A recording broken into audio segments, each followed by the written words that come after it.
اللہ فرماتے ہیں کچھ لوگوں کا دعویٰ ہے کہ ہم اللہ اور آخرت پر ایمان رکھتے ہیں، حالانکہ وہ ایمان نہیں رکھتے، دعویٰ کرتے ہیں، نفاق کا مظاہرہ کرتے ہیں، منافقت کرتے ہیں۔ جو اللہ کو ماننے والا ہوتا ہے اس کا رنگ اور ہوتا ہے، جس کو پتا ہوتا ہے قیامت کے دن اللہ کے حضور کھڑے ہونا ہے، اس کے اعمال یہ نہیں مانتے، کہتے ہیں ہم مانتے ہیں، پر مانتے دعویٰ ہے کہ ہم مانتے ہیں آخرت کو بھی اور اللہ کو بھی، پر نہیں مانتے۔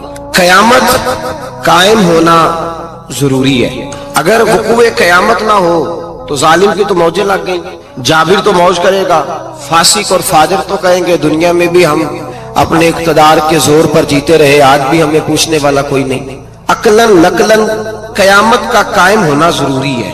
قیامت قائم ہوگی تو مظلوم کو اس کے ظلم پر داد رسی کی جائے گی اور ظالم کو سزا ملے گی۔ ایک آدمی ساری زندگی دنیا کے اندر لوٹ مار کرتا رہا، دھوکہ فریب فراڈ کرتا رہا، اس کی راتیں شراب و کباب میں گزر گئیں، وہ مرے اور بات ختم ہو گئی، ٹھیک ہے موج کر کے چلا گیا۔ ایک آدمی ساری زندگی اس نے اللہ تبارک و تعالیٰ کی رضا کے لیے اپنی نظر کی حفاظت کی، زبان کی حفاظت کی، یہاں تک کہ دل کی بھی حفاظت کی، وہ بھی مرے تو معاملہ ختم ہو گیا۔ اس طرح تو پھر سرکش کا کچھ بنے گا ہی نہیں، نظام زندگی ساری اس کی سوچ ختم ہو کے رہ جائے گی اگر قیامت قائم نہیں ہوتی۔ قیامت کا قائم ہونا حق ہے، اس لیے قرآن مجید نے ایک جگہ پہ نہیں 20 جگہ پہ یہ بیان فرمایا ہے کہ قیامت ضرور قائم ہے، قیامت، اور وہ قائم ہو کر اپنے سارے لوازمات سمیت قائم ہوگی۔ میرے نبی پاک صلی اللہ علیہ وسلم نے فرمایا مظلوم کو حق ملے گا، ظالم کو سزا ملے گی۔ جابر اس دن اللہ کی بارگاہ میں رسوا کیے جائیں گے، جن پر جبر کرتے رہے انہیں اللہ کے حضور سے عطا کیا جائے گا۔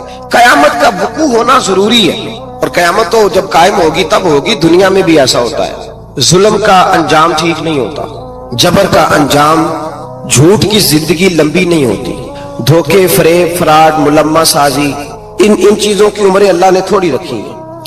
وقتی طور پر ظالم کو، دھوکے باز کو، جابر کو جو مہلت ملتی ہے وہ سمجھتا ہے میری سیاست کام کر رہی ہے، وہ سمجھتا ہے میں بڑا دانا ہوں، بڑا چالاک ہوں، دیکھ لو اتنے ظلم کے، جبر کے، دھوکے کے باوجود بنا ہوا ہوں۔ حالانکہ اللہ کی طرف سے اسے مہلت ملتی ہے اور بڑا ہی مہربان ہے۔ مہلت اس طرح دیتا ہے کہ میرے نبی پاک علیہ السلام نے فرمایا جب میرا مسلمان نیکی کرتا ہے تو اللہ فرشتوں سے فرماتا ہے 70 گنا بڑھا کے لکھ لو اس کی نیکی، 70 گنا، اور جب گناہ کرتا ہے تو اللہ فرماتا ہے ٹھہر جاؤ ابھی لکھنا نہ، اسے ٹائم دو۔ یا اللہ کتنا؟ فرمایا 24 گھنٹے تو دو، ہو سکتا ہے توبہ کر لے، یہ اس کی مہربانی ہے۔ اب وہ جو اللہ نے مہلت دی ہے نا کہ شاید توبہ کر لے، لوگ سمجھتے ہیں میری چالاکی کی وجہ سے نظام سیٹ چل رہا ہے، میں بڑا تیز ہوں، 2 4 5 باتیں بولتا ہوں سب صحیح ہو جاتا ہے۔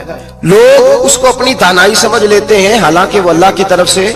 فرعون نے کئی 100 سال حکومت کی اور اس طرح اس نے ظلم کیے کہ لاکھوں اور ہزاروں بچے قتل ہی کرا دیے، 12,000 عورتوں کے پیٹ میں حمل تھا اس نے ضائع کرا دیا۔ جب حضرت موسیٰ علیہ السلام اپنی قوم کو لے کے نکلے، رستے میں دریا آ گیا، فرعون پیچھے لگا ہوا تھا، وَإِذْ فَرَقْنَا بِكُمُ الْبَحْرَ فَأَنْجَيْنَاكُمْ، اللہ فرماتے ہیں تمہارے لیے میں نے دریا کو پھاڑا اور تمہیں نجات دے دی، وَأَغْرَقْنَا آلَ فِرْعَوْنَ، اور فرعون کو غرق کر دیا، وَأَنْتُمْ تَنْظُرُونَ، تم کھڑے دیکھ رہے تھے۔ اب جب حضرت موسیٰ دریا کے کنارے پہنچے تو فرعون بھی پیچھے آیا۔ فرعون لوگوں سے کہا کرتا تھا کہ میں کہتا ہوں تو دریا چلتا ہے، میں کہتا ہوں تو ہوائیں آتی ہیں، میرے حکم کے پابند ہیں سارے۔ جاگ رہے نا آپ حضرات، غور فرمائیے گا بات پر۔ دعویٰ تھا اس کا کہ میں کہتا ہوں تو نظام زندگی چلتا ہے۔ اب جب دریا کے کنارے پہنچی حضرت موسیٰ علیہ السلام تو اللہ نے حکم دیا کہ آپ عصا ماریں۔ جناب موسیٰ نے عصا مارا، 12 رستے بن گئے۔ اب حضرت موسیٰ کی قوم گزر رہی تھی تو فرعون سے پوچھنے لگے کہ تو کہتا تھا میرے حکم سے چلتا ہے، تو وہ تو حضرت موسیٰ نے ڈنڈا مارا ہے تو رستہ بن گیا ہے۔ باز نہیں آتا انسان باز بہانے بڑے ہیں اس کے پاس، بڑی دلیلیں ہیں، جھوٹ سچ بول کے اپنے آپ کو مطمئن کرتا ہے، آخر دم تک تبدیل ہونے کو تیار نہیں ہوتا، دلیلیں گھڑتا رہتا ہے، بناتا رہتا ہے، شور کرتا ہے جان بوجھ کے۔ بھئی تو کہتا تھا میرے چلانے سے چلتا ہے، تو باز ابھی بھی نہیں آیا، کہنے لگا میں نے حکم دیا ہے کہ ذرا پھٹ جا، مجھے یہ زندہ چاہیے۔ باز رسی جل گئی، بال کہنے لگا میں نہیں کہا ہے دریا کو کہ یہ مجھے زندہ چاہیے، میرے بھاگے ہوئے ہیں تو اس لیے پھٹا ہے، تو آؤ میرے ساتھ دریا کراس کریں۔ تو پتا تو ان کو بھی تھا نا جتنا تو رب بنا ہوا ہے، پتا تو تھا، سارے جانتے تھے۔ کہنے لگے تو پہلے کراس کر، اگر تو بچ گیا تو ہم بھی پیچھے آتے ہیں۔ اب چاروں ناچار۔ ایک روایت تو یہ ہے کہ یہ جب خدائی کا دعویٰ کرتا تھا نا، تخت پہ بیٹھا ہوتا تھا، تو ایک دن حضرت جبریل آئے اس کے پاس انسانی شکل میں، تو تو کہنے لگے میں بڑی دور سے آیا ہوں تو ایک مسئلہ پوچھنا تھا. کہا پوچھو. کہنے لگے ایک غلام تھا کسی بادشاہ کا, تو بادشاہ نے اسے تھوڑی دیر کے لیے ایک علاقے کی سربراہی دے دی. کتنی دیر کے لیے؟ کتنی دیر کے لیے ہمیں سربراہیاں ملتی ہیں؟ کیوں جی؟ تھوڑی دیر کے لیے ملتی ہے نا. تھوڑی دیر کے لیے سربراہی دے دی ایک غلام کو. ذرا بات کو سمجھیے. حضرت جبریل پوچھتے ہیں, کہتے ہیں سربراہی مل گئی, اب وہ مالک ہی بن کے بیٹھ گیا ہے, وہ بات ہی نہیں سنتا. اس کو تھوڑی دیر کے لیے بنایا تھا, وہ تو خدائی کا دعویٰ کرنے لگا ہے. آپ بتائیں اس کا انجام کیا ہونا چاہیے؟ یہ مسئلہ پوچھنے آیا ہوں. تو فرعون کہنے لگا اس کا انجام یہ ہے کہ اسے پانی میں غوطے دے دے کے مار دے. انجام کیا ہے؟ بولیے بولیے, کیا انجام ہے؟ کیا انجام ہے جی؟ پانی میں. اللہ اکبر, اپنی سزا تجویز کر رہا ہے. اس کی سزا کہ اسے پانی میں غوطے دے دے کے مارو ظالم کو. اسے تھوڑی دیر کے لیے بنایا تھا اور وہ چھائی گیا ہے, قبضہ ہی کر گیا ہے. حضرت جبریل کہنے لگے جی آپ لکھ کے دے دیں گے؟ کہنے لگا لاؤ لکھ دیتے ہیں. لکھوا لیا. جناب جبریل رکا لے کے تشریف لے گئے. اب جب فرعون دریا میں آیا نا تو اللہ نے حکم دیا مل جا. جب دریا ملا چیخنے لگا تو حضرت جبریل آئے, کہنے لگے تیرا ہی فتویٰ ہے, یہ تیری سزا ہی ہے نا. ہم بھی بڑی سزائیں تجویز کرتے ہیں. یہ جھوٹا ہے جی, اس کا تو فلانا علاج ہونا چاہیے. تو اگر تو جھوٹ بولے تو یہ فلانا بڑا جاور ہے جی, اس کے ساتھ اس طرح ہونا چاہیے. تو اگر تو یہ کام کرے تو جو سزا تو لوگوں کے لیے تجویز کر رہا ہے تو اپنے بارے میں بھی سوچ. اب جب غوطے آئے نا, آخری وقت دیکھا وہ فرعون جو کہتا تھا میری مرضی سے دریا چلتا ہے. علامہ ساوی نے تفسیر ساوی میں لکھا ہے تڑپ کے رونے لگا. جب یہ مزاج ہے, ایک دفعہ اوپر آتا ہے آدمی جب دریا میں جاتا ہے, اوپر آیا تو چیخنے, او میرے حواریوں خدا کا واسطہ مجھے بچاؤ. کہنے لگے تو کہتا تھا میری مرضی سے چلتا ہے. بے بسی ہے, تڑپتا ہے, روتا ہے. وارث شاہ مان کری نہ وارثہ دا, رب بے وارثہ کر کے مار دائی. تڑپ رہا ہے, چلا رہا ہے, کوئی مدد کو نہیں پہنچتا. اب جب آخری غوطہ آیا تو کہنے لگا آمنا بے رب موسیٰ و ہارون, میں موسیٰ کے رب کو بھی مان گیا, ہارون کے رب کو بھی. اللہ نے فرمایا نہیں, اب تیرا ماننا قابل قبول ہے. اس وقت ماننا تھا جب تجھے مہلت دی تھی, جب تو جوان تھا. بڑھاپا آتا ہے, بیماری آتی ہے, جوان آدمی بیماری کا شکار ہوتا ہے تو کہتا ہے یا اللہ ایک دفعہ صحیح کر دے, میں ساری پڑھا کروں گا. ایک دفعہ ٹھیک کر دے, میں مسجد میں رہوں گا, میں اگلے سال اعتکاف بھی کروں گا, میں ساری تراویح پڑھوں گا. تو اس وقت پڑھنی تھی جب تجھے مہلت دی تھی. اس وقت پڑھنا تھا جب اللہ نے تجھے آسانی دی, زندگی دی. اگلا وقت یہ حال ایک کا نہیں ہوا. نمرود کو دیکھ لیں, حضرت ابراہیم علیہ السلام کو کہتا تھا میں رب ہوں. آپ نے فرمایا رب تو وہ ہے جو زندہ کرتا اور مارتا ہے. ایک موت کا قیدی بلایا, کہنے لگا ہاں بھائی کتنے دن رہ گئے تھے پھانسی میں؟ کہنے لگا جی پرسوں ہونی تھی. کہا جا تجھے آزاد کیا, لو میں بھی زندگی دیتا ہوں. ایک بے گناہ آدمی کو پکڑ کے قتل کر دیا, کہتا میں بھی مارتا ہوں. حضرت ابراہیم علیہ السلام کہنے لگے تو بیوقوفوں جیسی دلیلیں دے رہا ہے. چل اس طرح کر, میرا رب سورج مشرق سے نکالتا ہے, تو اگر رب ہے تو مغرب سے نکال کے دکھا.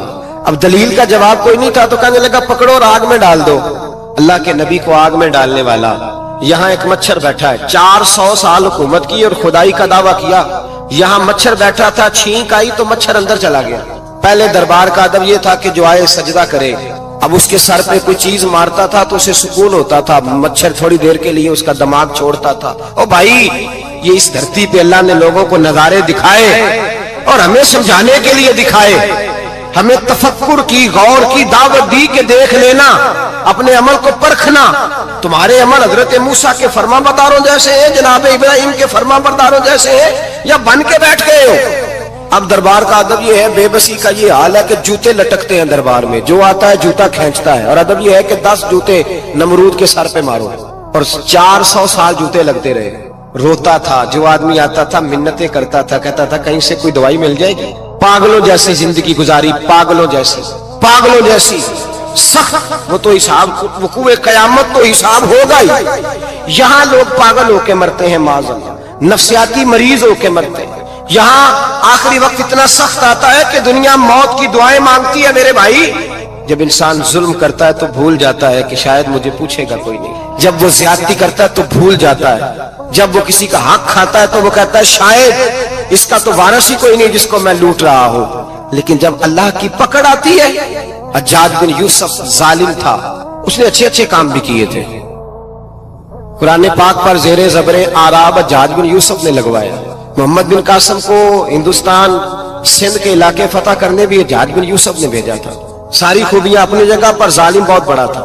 کسی آدمی نے اس کے سامنے کونے کی طرف منہ کر کے ساتھ والے سے بات کر لی تو کہنے لگا میرے خلاف کیا، اس کو لے جاؤ 2 ٹکڑے کر کے واپس لے آؤ۔ توتی بولتا ہے نا اقتدار، جب کسی کے ہاتھ اقتدار ہوتا ہے نا، وہ چاہے ایک گھر کا کیوں نہ ہو، وہ 10 بندے فیکٹری میں کام کرتے ہو اور جو ان کا مالک ہوتا ہے وہ کہتا میں مالک ہوں، مجھے مانو۔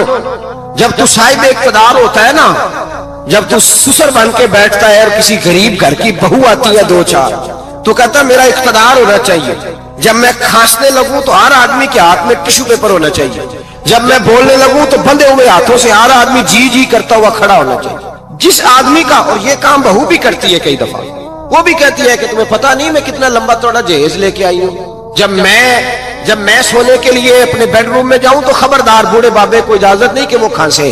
اماں کو چاہیے کہ اگر اس کو بڑی سخت پیاس بھی لگی ہے تو میرے سوتے سوتے باورچی خانے میں برتن نہ کھٹکھٹائے۔